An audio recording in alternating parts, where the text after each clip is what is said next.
Welcome welcome back everyone. आज के इस सेशन में हम लोग बिहार के इतिहास के बारे में अपना जर्नी शुरू करने वाले हैं। यानी कि सबसे पहले हम प्राचीन इतिहास के बारे में पढ़ेंगे, फिर मॉडर्न यानी कि मध्यकालीन इतिहास, उसके बाद फिर हम आधुनिक इतिहास पर आएंगे। तो यहाँ पर हम basically to the point Bihar पर फोकस करने वाले हैं। एक चीज़ आपको ध्यान में रखना है कि देखो, development all over the world एक समय पर नहीं होता है एक चीज़ का। जैसे कि एग्जांपल के तौर पे 5G नेटवर्क जो था चाइना में, हम लोग के कंपैरिजन में 1 से 1.5 साल पहले लॉन्च हो गया था।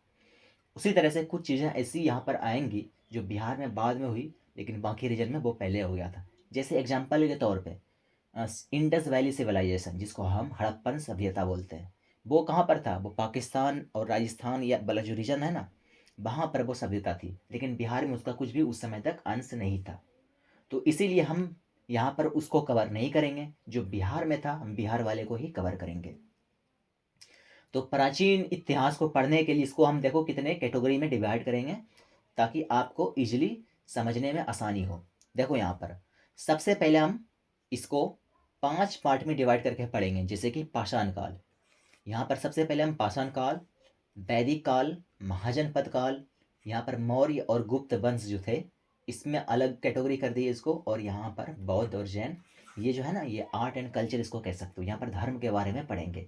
बेसिकली ये बिहार में थे, ठीक है, बौद्ध और जैन धर्म बिहार के, यहीं से इसका उद्गम हुआ है। तो हम यहाँ पर इसको इस तरह से डिवाइड करके पढ़ेंगे। तो सबसे पहले यहाँ पर हम देखेंगे कि हम जो प्राचीन इतिहास पढ़ेंगे इसका क्या हमारे पास सोर्स है, हम किसके बेसिस पर पढ़ाई करने वाले हैं। तो यहाँ पर हमारे पास दो सोर्सेस होते हैं एंशियंट को पढ़ने के लिए। एक तो होता है कि पुरातात्विक, और एक होता है साहित्यिक। तो पुरातात्विक में जो भी पुराने चीज़ें हमको यहाँ पर एक्सकेवेशन के द्वारा जो भी हमको प्राप्त होते हैं उसके बेसिस पर यहाँ पर हम पढ़ते हैं। और एक साहित्यिक जो बुक्स पुराने टाइम के लिखे हुए हैं उसके बेसिस पर हम यहाँ पर इतिहास को पढ़ने का कोशिश करते हैं। तो यहाँ पर आप देख सकते हो कि पुरातात्विक सोर्स में कौन कौन से सोर्सेस यहाँ पर हैं। जैसे कि अगर मैं पुराने टाइम की बात करें तो मुंगेर, चिरांद, चेचर जो वैशाली में है, ठीक है, पटना के बगल में, सारण वगैरह। और यहाँ पर मनेर पटना का रीजन है, सोनपुर सारण का। यहाँ पर जो है ना कुछ वस्तुएं जैसे कि मृत भांड, जिसको इंग्लिश में पॉटरी बोलते हैं, ये सारी चीज़ें यहाँ से प्राप्त हुई थी। और उसके बाद यहाँ पर अगर हम देखें मौर्य कालीन, है ना, मौर्य जो वंश थे उस समय के अभिलेख।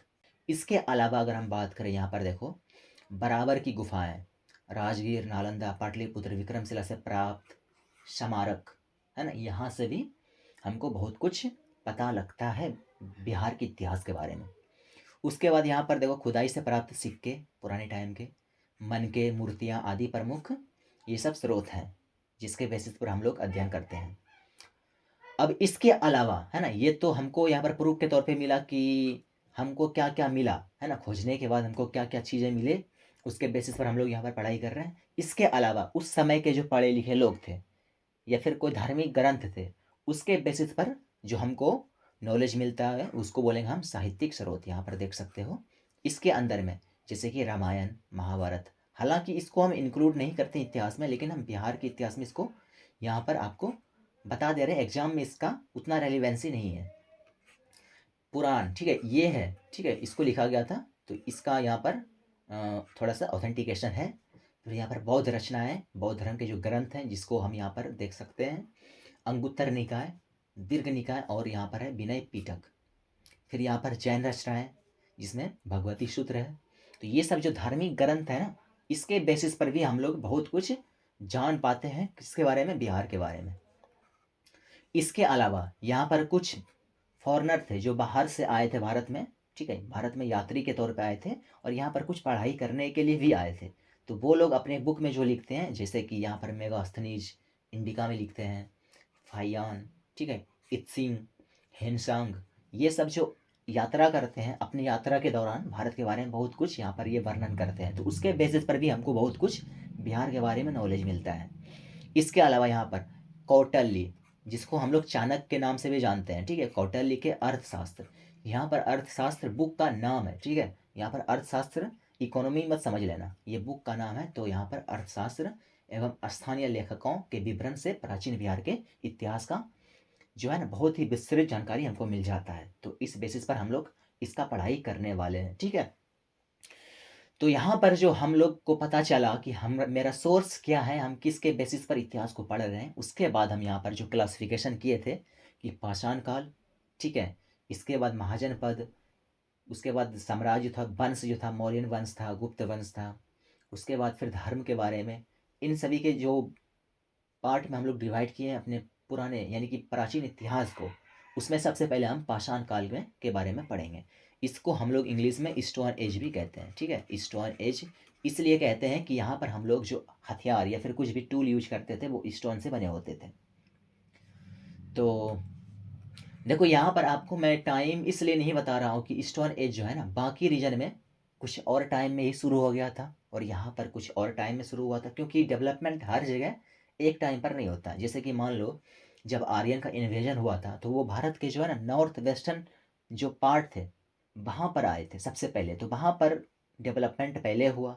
उसके बाद वही आर्यंस जब बिहार में गंडक नदी के तट तक पहुँचा तो फिर यहाँ तक भी डेवलपमेंट धीरे धीरे पहुँचने लगा। तो इसीलिए इसमें हम यहाँ पर टाइम को मेंशन नहीं कर रहे हैं। जब आप भारत का इतिहास पढ़ते हैं तो वहाँ पर आपको इसका टाइम या फिर समय काल आपको मिल ही जाता है।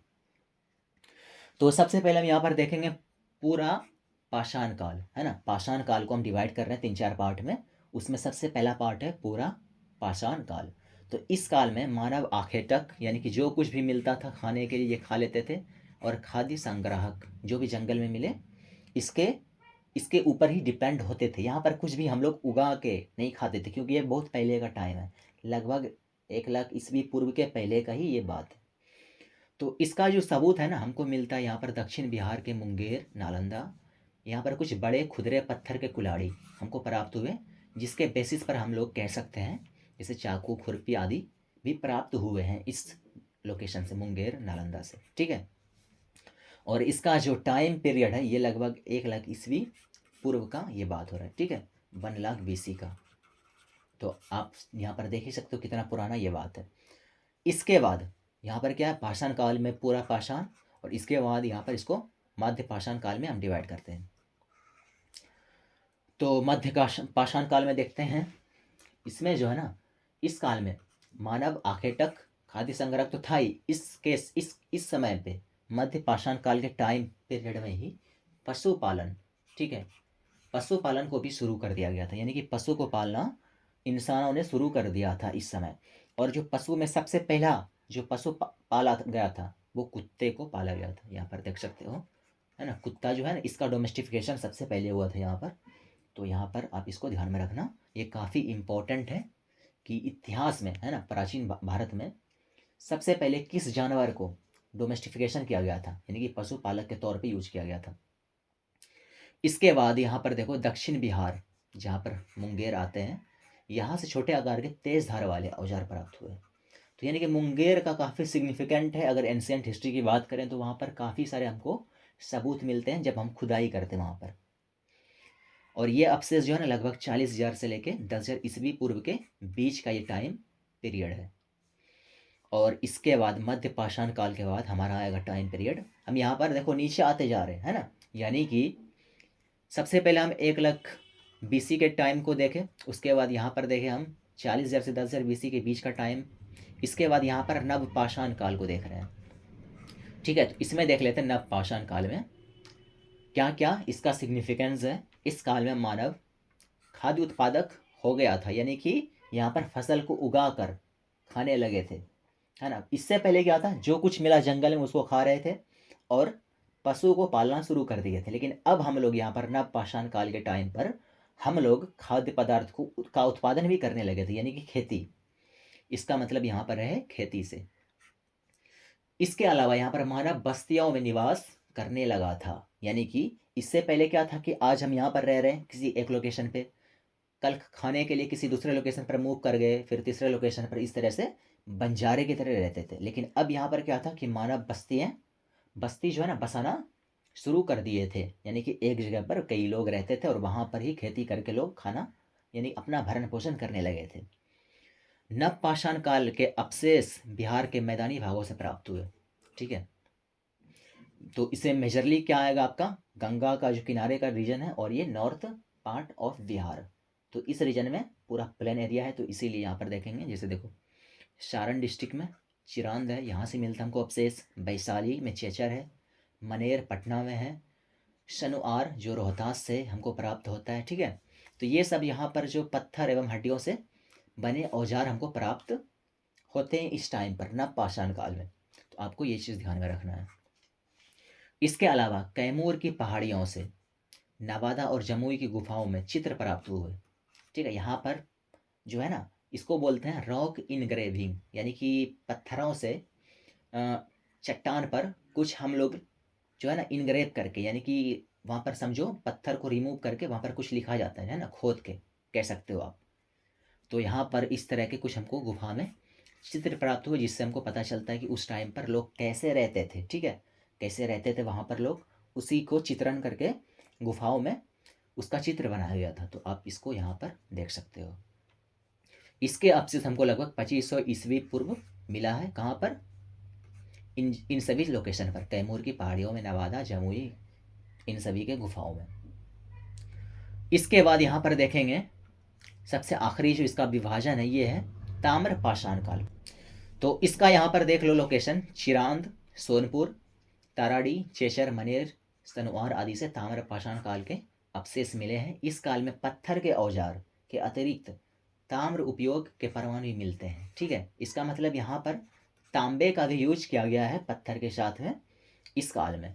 और इसका अवशेष लगभग 1000 ईस्वी पूर्व है ना। यहाँ पर क्या है ना, इस टाइम पर आर्यंस आ चुके थे भारत में, और यहाँ पर हमको मिलता है पत्थर और यहाँ पर मेटल में कह सकते हैं तांबे का मिक्सचर से बना हुआ हथियार यूज करते थे लोग, जो लगभग 1000 ईस्वी पूर्व हमको अवशेष मिला था। तो यहाँ पर ताम्र पाषाण काल हो गया ये। तो हमने यहाँ पर पाषाण काल को क्लासिफाई करके अच्छे तरीके से बिहार के प्रोस्पेक्टिव से, ठीक है, यहाँ पर हम उतना ज़्यादा नहीं पढ़ रहे हैं क्योंकि हम बिहार के प्रोस्पेक्टिव से पढ़ रहे हैं, तो इसीलिए इतना सफिशियंट है, इससे ज़्यादा पढ़ने की जरूरत हमको यहाँ पर है नहीं। अब हम यहाँ पर चलते हैं वैदिक काल पे। ठीक है, तो वैदिक काल पे चलते हैं। वैदिक काल पर चलने से पहले थोड़ा सा मैं इसका बैकग्राउंड आपको समझाता हूँ ताकि आपको समझने में आसानी हो। जैसे कि देखो लगभग जो है ना, अगर हम बात करें 1500 जो ये यहाँ से इसको बोलते हैं पूर्व वैदिक और उत्तर वैदिक। वैदिक को दो पार्ट में डिवाइड करते हैं। इससे पहले भारत में आर्यंस का इन्वेजन होता है, यानी कि आर्यंस भारत में आना शुरू करते हैं। आर्यंस कौन थे? आर्यंस सेंट्रल एशिया जो है ना, जहाँ पर कजाकिस्तान, तुर्कमेनिस्तान, उज्बेकिस्तान, ये सब जो रीजन है, तुर्क का रीजन है, उसको बोलते हैं सेंट्रल एशिया। एशिया, ठीक है, वहाँ से ये लोग आए थे।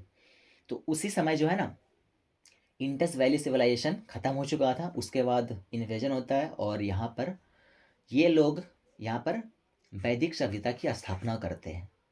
ठीक है, और यही लोग वेद को कंपाइल भी करते हैं। तो इस सभ्यता को वेदों के आधार पे ये सभ्यता थी, इसीलिए इसको वैदिक सभ्यता कहते हैं। तो वैदिक काल इसी को बोलेंगे। ये लगभग चलेगा आपका 1500 से लेके 1500 बीसी का यहाँ पर बात हो रहा है, ईस्वी पूर्व का बात हो रहा है, से लेके 600, ठीक है, 600 बीसी तक चलेगा ये वैदिक एज। इसको भी दो पार्ट में डिवाइड करके हम लोग पढ़ते हैं। तो सबसे पहले पूर्व यानी अर्ली वैदिक, पूर्व वैदिक काल, जिसको हम लोग यहाँ पर डिवाइड करेंगे 1500 से लेके 1000 ईस्वी पूर्व के बीच का टाइम। इसमें बेसिकली ऋग्वेद को कंपाइल किया गया था। उसके बाद यहाँ पर उत्तर वैदिक काल 1000 से लेके 600 बीसी के बीच में, यहाँ पर ये उत्तर वैदिक यानी कि लेटर वैदिक काल है। ठीक है, तो बेसिकली ये जो उत्तर पूर्व वैदिक है ना, ये बिहार में नहीं था। ये वैदिक काल ये भारत के जो नॉर्थ वेस्टर्न पार्ट है वहाँ पर ऋग्वेद लिखा गया था। और इसके बाद जो है ना उत्तर वैदिक के टाइम पर लोग बिहार में भी आर्यंस पहुँच गए थे। आर्यंस कौन थे? जो लोग वहाँ से आए थे उसको आर्यंस कहते थे। आर्यंस इन्वेजन भी थ्योरी है एक। तो यहाँ पर देख सकते हो आप, पूर्व वैदिक ऋग्वैदिक सभ्यता का विस्तार बिहार क्षेत्र में नहीं था, यानी कि यहाँ पर जो पूर्व वैदिक काल है ना, ये बिहार में फैला हुआ नहीं था। तो इसीलिए यहाँ पर इस पर इतना फोकस करना बिहार के प्रोस्पेक्टिव से ज़रूरी नहीं है। लेकिन यहाँ पर जो उत्तर वैदिक है, इस समय गंडक नदी जो एक गंगा नदी का सहायक नदी है, इसके तट तक बिहार के क्षेत्र में आर्यंस पहुँच गए थे। ठीक है, तो ये सब आपको उम्मीद करते हैं समझ में आ गया होगा। वैदिक काल बेसिकली है क्या? जब आर्यंस भारत में आए तो वो वेद को कंपाइल करना शुरू करते हैं, तो उसी को बोलते हैं वैदिक एज। और यहाँ पर इसके बाद 600 बीसी के बाद यहाँ पर जैन और बौद्ध धर्म का उद्गम होगा, और उसके बाद जो है ना इसी टाइम पर महाजनपद का भी उद्गम होता है। महाजनपद क्या है उसको भी हम समझेंगे काफ़ी अच्छे तरीके से। तो यहाँ पर देख सकते हो बिहार के भौगोलिक क्षेत्र में प्रथम चर्चा सतपथ ब्राह्मण 800 ईस्वी पूर्व, इस मतलब यानी कि बिहार के बारे में जो चर्चा है ना, ये लगभग 800 ईस्वी पूर्व सबसे पहले हुआ था बिहार के बारे में चर्चा। और इसमें जो है ना बिहार का चर्चा विधेय के रूप में की गई थी, जो तिरहुत मिथिला क्षेत्र को दर्शाता है, जहाँ पर मैथिली भाषा वगैरह यहाँ पर बोली जाती है। ऋग्वेद में बिहार को कीकट, यहाँ पर ऐसे लोग आए नहीं थे लेकिन इस रीजन को बोलते थे उस समय ऋग्वेद में कीकट एवं ब्रात्य शब्द से संबोधित किया जाता था उस समय। उसके बाद यहाँ पर देखो पुराण में कीकट को, जो यहाँ पर कीकट कहते थे, इसको अपवित्र प्रदेश के नाम से जाना गया। अब यहाँ पर जैसे आर्यन का इन्वेजन हुआ था वैदिक एज के टाइम पर ही, यहाँ पर जो है ना एक कह सकते हो साम्राज्यवादी सोच डेवलप होना शुरू हो गया था। और इसी के बाद लगभग जो है ना 6ठी शताब्दी ईसा पूर्व बहुत सारे एरिए में कई सारे राज्य अलग अलग अपना साम्राज्य स्थापित करते हैं। तो यहाँ पर भारत में कुल 16 राज्य स्थापित होते हैं, जिसे को यहाँ पर महाजनपद के नाम से जाना गया। यानी कि भारत में अलग अलग 16 राज्य की स्थापना होते हैं, जिसको 16 महाजनपद के नाम से जानते हैं इस समय पर। कब? 6ठी शताब्दी ईसा पूर्व में। अब यहाँ पर क्या है ना, यहाँ पर जो ये आपका 16 महाजनपद है ना, ये 16 महाजनपद तो पूरे भारत में फैला हुआ है, लेकिन बिहार के लिए कौन कौन सी इंपॉर्टेंट महाजनपद है उसके बारे में देख लेते हैं। तो बिहार में 3 महाजनपद थे जो बिहार वाले क्षेत्र में फैला हुआ था। जैसे कि यहाँ पर देखो 16 में से 3 महाजनपद का विस्तार बिहार के क्षेत्र में था, जिसमें सबसे पहले वज्जी या फिर लिच्छवी जिसको बोलते हैं, और फिर मगध, और यहाँ पर अंग। ठीक है, इसका यहाँ पर देख लो रीजन वज्जी या लच्छवी वैशाली मुजफ्फरपुर का क्षेत्र था इसमें। इसके बाद मगध में पटना गया नालंदा क्षेत्र था, और यही बाद में जाके सबसे बड़ा साम्राज्य बनेगा जो पूरे भारत में फैल जाएगा, 16 महाजनपद को अपने अंदर संभालेगा। और मगध में मौर्य वंश का ही स्थापना होता है, जिसका राजधानी राजगृह बनता है। इसके बाद यहाँ पर है अंग महाजनपद, जिसका यहाँ पर क्षेत्र है भागलपुर और मुंगेर। ठीक है, तो सबसे पहले हम वज्जी के बारे में जानेंगे, लच्छवी या फिर वज्जी जिसको बोलते हैं, तो इसके बारे में देख लेते हैं। उसके बाद मगध के बारे में तो हमको बहुत बढ़िया से पढ़ना है, विस्तार से पढ़ना है। ठीक है, इसके लिए तो एक स्पेशल वीडियो बन जाएगा, क्योंकि मगध से ही यहाँ पर मौर्य वंश का जो है ना, मौर्य वंश जो हमें स्पेशली पढ़ते हैं, उससे पहले भी कई सारे वंश आते हैं, लेकिन मौर्य वंश मैन पूरे इंडिया में फैल गया था, जिसको पैन इंडिया वंश भी कहेंगे। तो वज्जी यहाँ पर संघ महाजनपद, इसके अंदर में कई सारे, ठीक है, छोटे छोटे राज्य थे। यहाँ पर देखो वज्जी जो था ना, एक एक स्पेशल कह सकते हो इसको, वज्जी संघ के अंदर में ये एक महाजनपद था जिसके अंदर में कई सारे राज्य थे छोटे छोटे, जिसमें यहाँ पर देख लो वज्जी, लिच्छवी, ज्ञातिर्क, विदेह, उग्र, भोग, कुरु, इक्ष्वाकु। ठीक है, ये जब सब मिलकर 8 जनपद मिलकर महाजनपद का निर्माण करते थे। ठीक है, और यहाँ पर वज्जी संघ जो है ना, ये सबसे प्रसिद्ध और लक्ष्मी जनपद था, तो इसी के नाम पर यहाँ पर इसको हम बोल देते हैं वज्जी या फिर लक्ष्मी महाजनपद। तो यहाँ पर देख ही सकते हो कि ये सारे जनपद मिलकर एक महाजनपद का निर्माण करते हैं, जिसका नाम है यहाँ पर वज्जी संघ महाजनपद।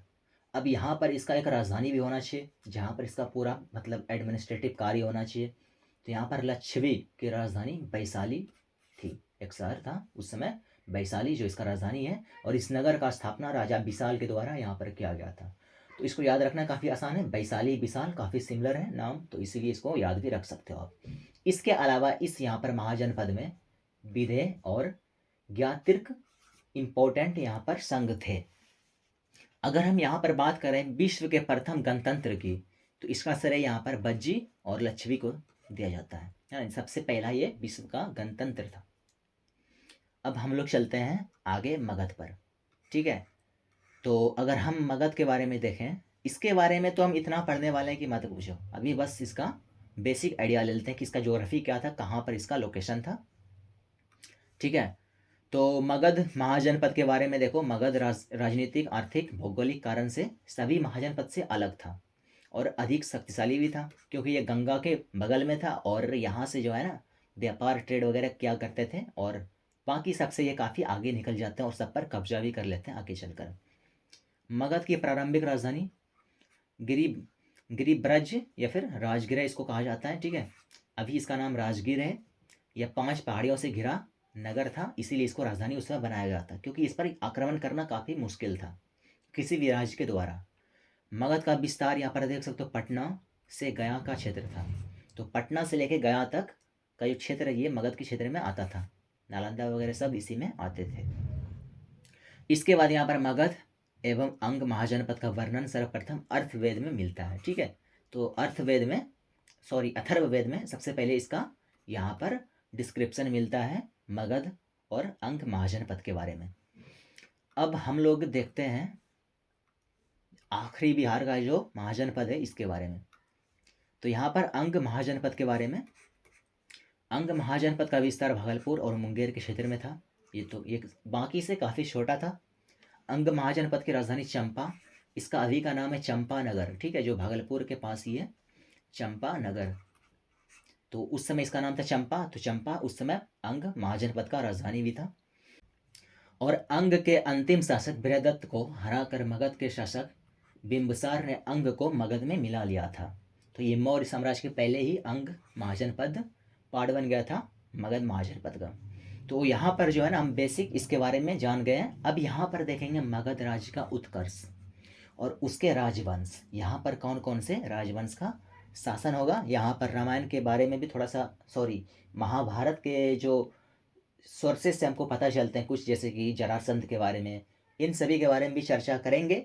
इसके बाद जो हमारे हिस्ट्री के बुक में मिलते हैं वहाँ से स्टार्ट करेंगे और जितने राजवंश थे मगध राज्य के उन सभी के बारे में डिस्कस करेंगे। तो आज के सेशन को हम यहीं पर फिनिश करते हैं, फिर मिलेंगे अगले वीडियो में। तब तक के लिए थैंक यू सो मच।